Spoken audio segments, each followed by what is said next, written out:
In the 1600s, merchants were at the heart of local economies in a world where trade was rapidly expanding. In port cities or along trade routes, they offered valuable goods like spices, fabrics, porcelain, and tea from distant lands.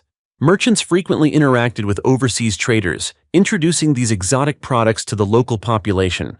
With the growth of trade, the social status of merchants rose and many expanded their networks, becoming prominent figures within their communities. Thanks to the era's rich cultural diversity, merchant shops became not only places of commerce, but also hubs of knowledge and cultural exchange. Merchants not only influenced economies, but also introduced new tastes, ideas, and customs across continents. Their shops and trading posts were filled with wonders that sparked curiosity and desire among customers who had never seen such goods before. As their influence grew, merchants became respected figures, sometimes even advisors to local rulers, who valued their knowledge of foreign cultures and markets. Through trade, these merchants helped lay the foundations for the interconnected global economy we know today, bridging cultural and geographic divides. In the 1600s, instead of standardized currency, trade often relied on barter and precious metals.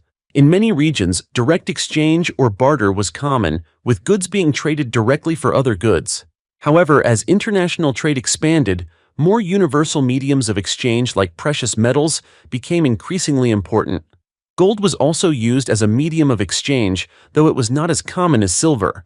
In some regions, valuable commodities like spices, silk, tobacco, and even salt served as barter items and were considered valuable forms of trade currency. Since there was no global standardized currency system, merchants often used these high-value items for transactions, adapting to local preferences and available resources. In the 1600s, taxes were primarily levied on trade and land. Merchants often paid customs duties at ports and borders, while farmers and landowners were taxed based on the size and productivity of their land.